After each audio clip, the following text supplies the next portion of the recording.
시간 교회 바로 알기 첫 번째 시간으로 교회는 부름받은 공동체입니다 라는 제목으로 말씀을 나누기를 원합니다.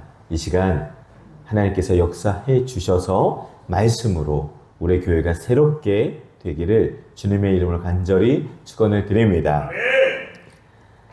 여름이 지나면서 가을을 시작하는 이때에 성도들과 함께 새롭게 고민하고 배우고 싶은 주제가 바로 교회입니다.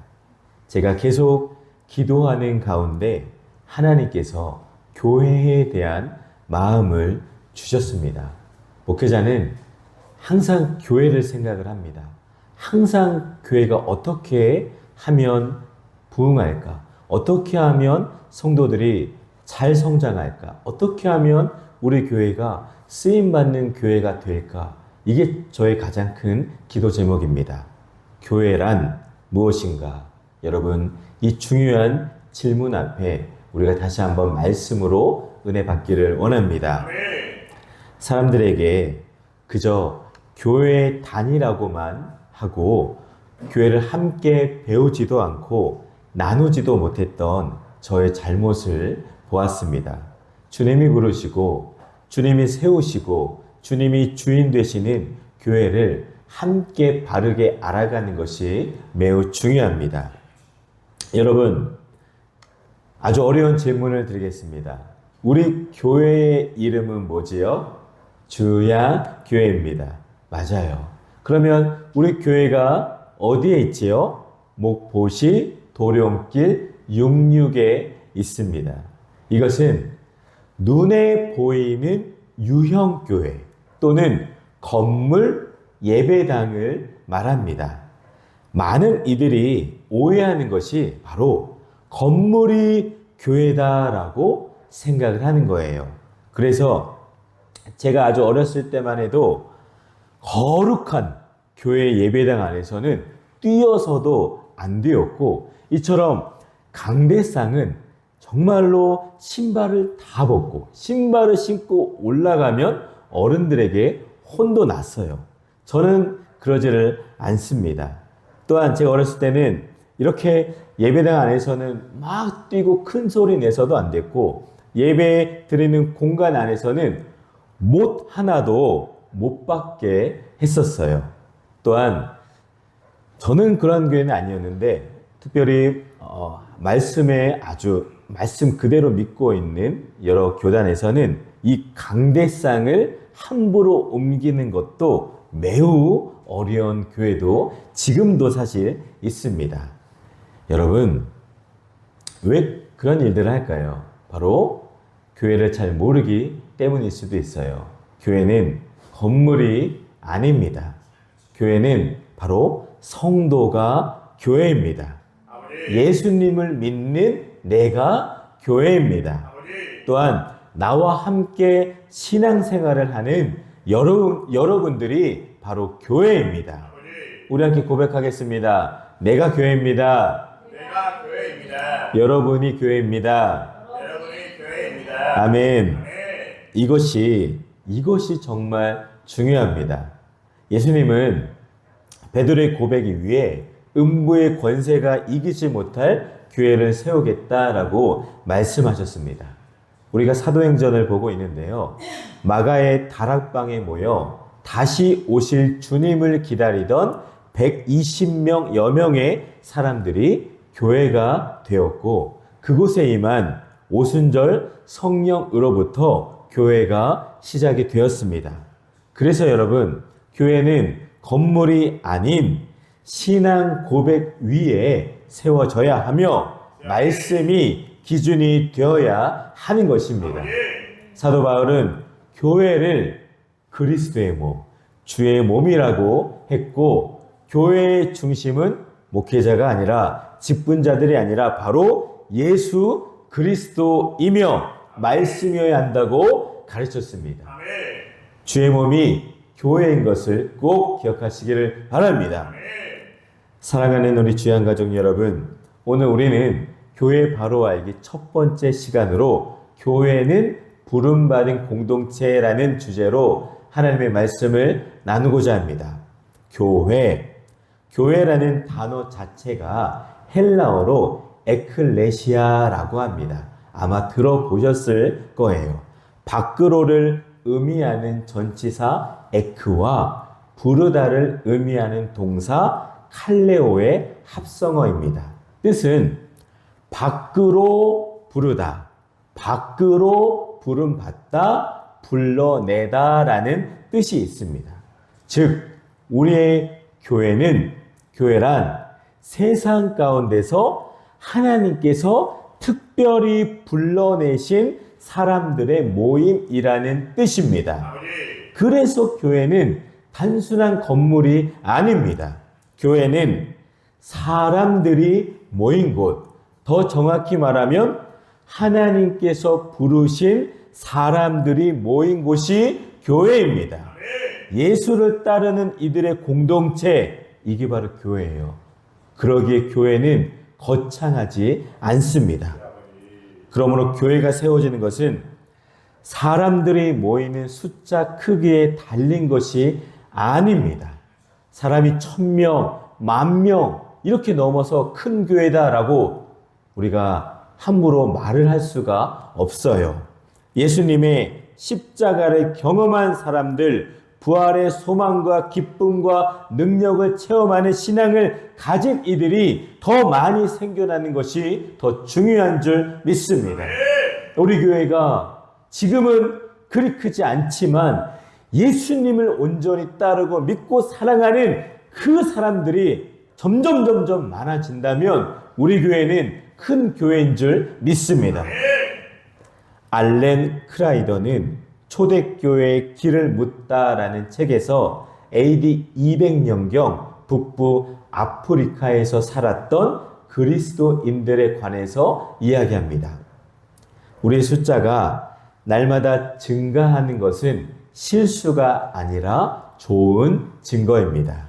삶의 아름다움이 교인들을 인내하게 하고 낯선 이들이 참여하게 됩니다. 우리는 위대한 것을 설교하는 것이 아니라 위대한 것을 살아가고 있습니다 라고 이야기를 했어요.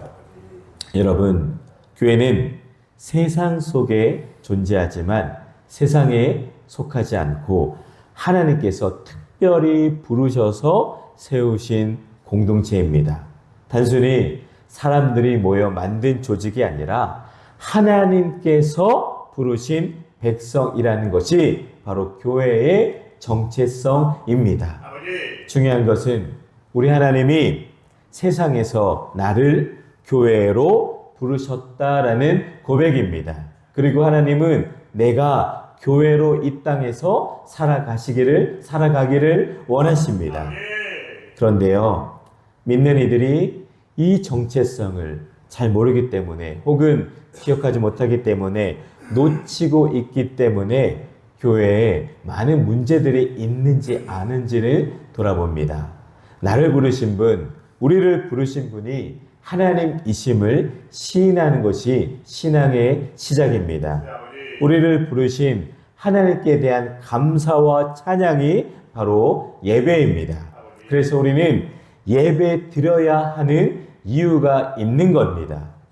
오늘 본문인 베드로전서 2장 9절을 다시 보실까요? 베드로전서 2장 9절은 교회의 정체성을 아주 잘 보여줍니다.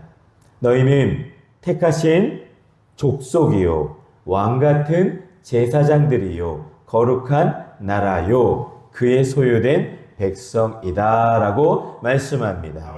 그리고 왜 그렇게 불렀냐? 이유는 하나님이 우리를 어두운 데서 불러내어 빛 가운데로 인도하시고 그의 아름다운 덕을 선포하게 하셨기 때문이라 라고 말씀합니다. 오늘 이 말씀을 중심으로 교회가 어떠한 공동체인지 함께 은혜를 나눕니다. 먼저는 교회는 하나님의 은혜로 부름받은 공동체입니다. 할렐루야. 교회가 뭐라고요? 하나님의 은혜로 부름받은 공동체가 바로 교회예요. 교회는 단순히 사람들이 모여 예배하는 건물이 아닙니다. 친목 모임도 더더욱 아닙니다. 종교적 프로그램을 운영하는 단체도 아닙니다. 성경은 우리 교회를 하나님의 은혜로 부름받은 공동체라고 선포합니다. 성경 교회를 말씀 보시니까 택하신 족속이라고 말합니다. 여기서 중요한 단어가 바로 택하심입니다. 교회는 여러분 우리가 알지는 못하지만 우리의 선택으로 만들어진 것이 아닙니다. 하나님의 선택과 그분의 은혜로 존재하는 공동체입니다. 우리가 주양교회 안에 있는 이유가 뭘까요? 단순히 부모님을 따라 함께 믿었고 또는 친구를 통해서 또는 스스로 찾아온 결과만이 아닙니다. 우리가 주양교회로 하나님의 교회로 불러주신 것은 하나님께서 저와 여러분들을 사랑하시고 그 은혜로 한 명 한 명씩 불러주셨기 때문입니다. 에베소서 1장 4절을 말씀합니다. 곧 창세전에 그리스도 안에서 우리를 택하사 우리로 사랑 안에서 그 앞에 거룩하고 흠이 없게 하시려고. 아멘. 그러므로 우리가 교회에 속해 있다라는 사실은 여러분 이건 대단한 일이에요. 결코 쉽고 당연한 일이 아닙니다. 놀라운 하나님의 은혜입니다. 세상은 능력과 조건을 보고 선택하지만 하나님은 연약하고 부족한 우리를 택하셔서 교회로 세우셨습니다. 교회는 혈통이나 조건이나 능력으로 세워지는 것이 아니라 전적으로 하나님의 은혜와 선택으로 세워진 것임을 꼭 기억하시기를 바랍니다. 어느 시골 마을에 아이가 있었습니다. 부모 없이 자라서 늘 외로웠는데 마을의 한 집사님이 그 아이를 입양했어요. 그 아이가 나중에 간증할 때 이렇게 말을 했습니다. 저는 선택받지 못할 사람이었습니다. 그러나 저를 사랑으로 받아주신 분 덕분에 지금의 제가 있습니다. 사랑하는 여러분, 바로 이것이 교회의 이야기가 되어야 합니다. 우리가 하나님께 선택을 받았고 그 은혜로 내가 교회가 된 것이에요. 우리가 교회에 속한 것은 자랑할 일이 아니라 감사할 일입니다. 우리 주양 교인들은 오직 감사와 겸손으로 서야 한다는 것을 꼭 기억하시기를 바랍니다. 그러므로 우리는 교회를 바라볼 때 늘 은혜의 눈으로 보아야 합니다. 할렐루야. 많은 이들이 아유 교회는 왜 저래? 교회가 저러면 안 돼 하면서 믿는 이들조차도 자기 교회를 막 부정적으로 얘기합니다. 정말로 잘못된 고백입니다. 우리는 은혜의 눈으로 은혜의 고백으로 몸된 주님의 몸된 이 교회를 결코 말로써도 부정하거나 부인해서 안 됩니다. 교회에 속한 것이 은혜이고 함께 신앙생활하는 성도 한 사람 한 사람이 은혜의 열매라는 사실을 꼭 기억하시기를 바랍니다. 다음은 교회는 거룩함으로 부름받은 공동체입니다. 할렐루야. 우리는 거룩함으로 부름받았습니다. 본문은 교회를 왕같은 제사장, 거룩한 나라라고 부릅니다. 제사장은 하나님과 사람 사이에서 중보하는 역할을 합니다. 구약시대 제사장은 하나님께 제사를 드리고 백성을 위해서 기도하는 사람이었어요. 이제 교회는 주님의 은혜로 예수 그리스도의 은혜로 왕같은 제사장이 되었습니다. 세상 속에서 우리는 하나님을 예배하고 사람들을 하나님께 인도하는 사명을 받은 제사장들이십니다. 교회는 세상 속에서 하나님을 드러내고 사람들을 하나님께 인도하는 사명을 받았습니다. 그러니 그 사명을 이제는 잘 감당해야 되지 않겠습니까? 교회는 단순히 모여 즐겁게 교제하는 모임이 아니라 세상과 구별되어 하나님을 드러내는 거룩한 공동체입니다. 아버지. 그리스도 예수 안에서 거룩하여지고 성도라 부르심을 받은 자들이 바로 저와 여러분들이십니다. 따라서 교회는 세상과 구별된 거룩한 공동체로 살아야 합니다.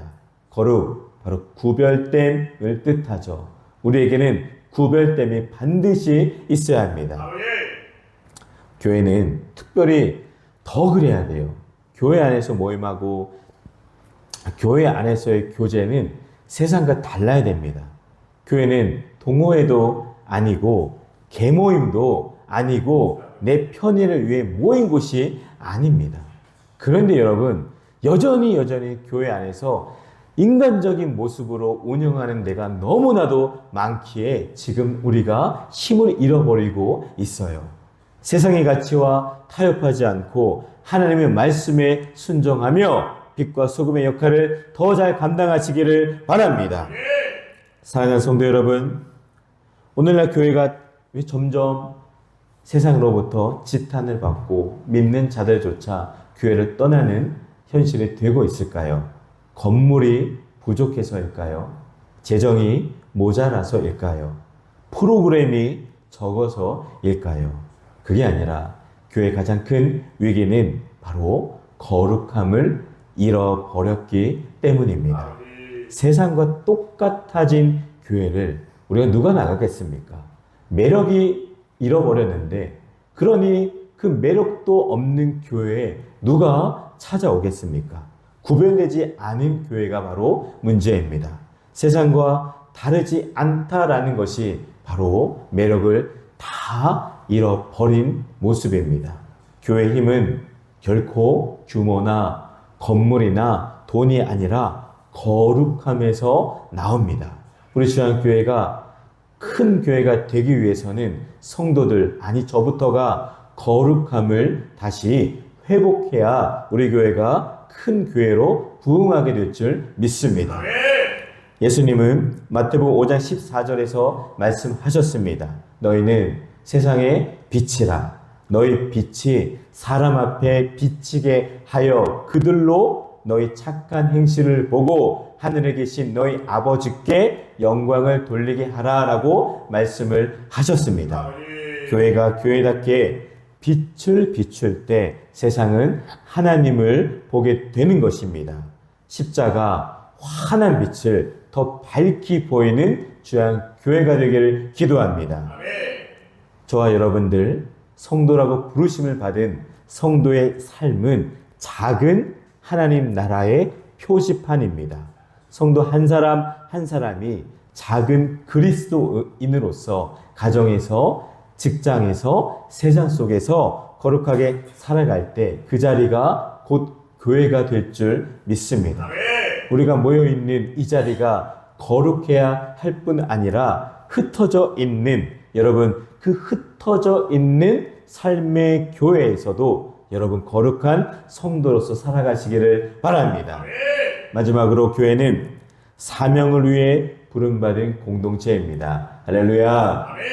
우리는 사명을 위해서 개개인을 하나님께서 불러주셨습니다. 오늘 본문은 이렇게 말합니다. 말씀을 같이 보실까요? 이는 너희를 어두운 데서 불러내어 그의 기이한 빛에 들어가게 하신 이의 아름다운 덕을 선포하게 하려 하심이라. 아멘.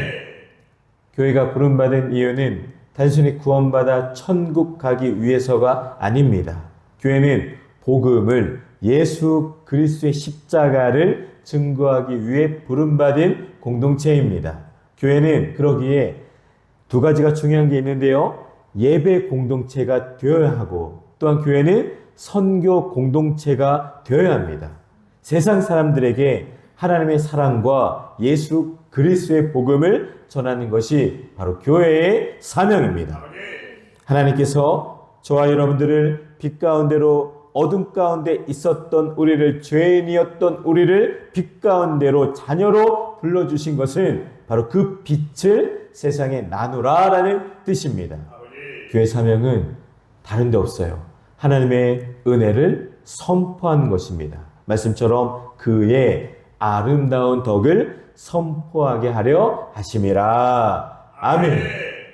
그러니 교회는 은혜를 받은 것으로 만족하는 것이 아니라 그 은혜를 세상에 다 전하는, 다 흘려보내는 공동체입니다.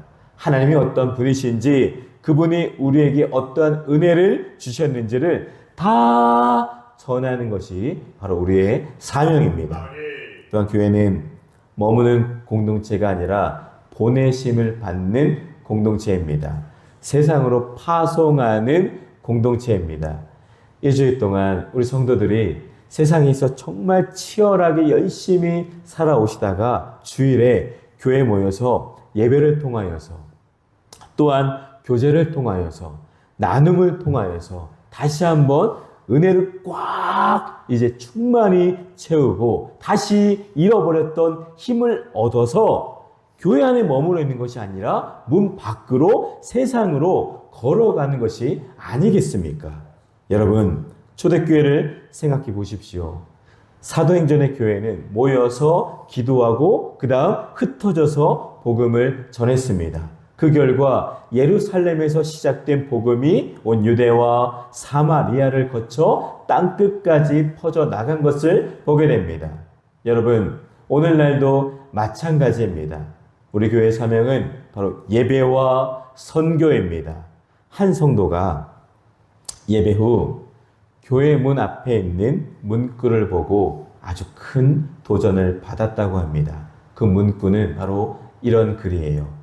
예배당 문은 선교지로 들어가는 문이다. 이 문구를 보고 교회는 큰 도전을 받았습니다. 여러분, 그렇습니다.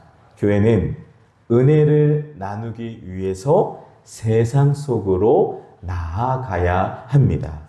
예배를 통해 하나님을 영화롭게 하고 선교를 통해 세상에 복음을 전하는 것이 바로 우리 교회의 존재 목적입니다. 교회가 존재하는 이유는 우리끼리만 잘 되기 위해서, 우리끼리만 기쁘고 은혜를 충만하게 받기 위해서가 아니라, 그저 안에만 머물기 위해서가 아니라 세상 속으로 파송하기 위해서, 세상 속으로 받은 은혜를 흘려보내기 위함인 것을 꼭 기억하시기를 바랍니다. 교회가 교회다워질 때 세상은 비로소 복음을 보게 됩니다.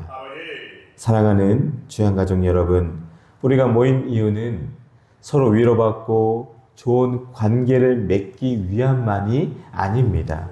그것도 중요한데요. 교회 본질은 세상 속에서 하나님의 아름다운 덕을 선포하는 데 있습니다. 이웃에게, 직장에게, 또한 옆 사람들에게, 가족에게 바로 주님의 복음을 전하는 것. 이것이 바로 교회의 사명입니다. 말씀을 정리합니다. 오늘 말씀을 통해 우리는 교회의 정체성을 다시 한번 확인했습니다. 교회는 하나님의 은혜로 부름받은 공동체입니다. 교회는 거룩함으로 부름받은 공동체입니다. 교회는 사명을 위해 부름받은 공동체입니다. 그러므로 우리는 교회됨을 감사해야 합니다. 또한 교회답게 거룩해야 합니다. 교회 사명을 기억하며 더 잘 살아야 합니다. 말씀을 맺으면서 한 이야기를 나눕니다. 한 목사님이 이러한 말씀을 하셨습니다. 교회는 박물관이 아니라 훈련소다. 구경하는 곳이 아니라 살아 움직이는 곳이다. 그렇습니다. 교회는 세상의 빛과 소금으로 부름받아 파송되는 공동체입니다. 오늘 우리에게 주신 이 말씀을 붙들고 우리 교회가 하나님께서 부르신 그 부르심에 합당하게 서서 이 시대에 빛을 발하고 복음을 전하는 귀한 주님께 칭찬받고 쓰임받는 교회가 되기를 주님의 이름으로 축원을 드립니다.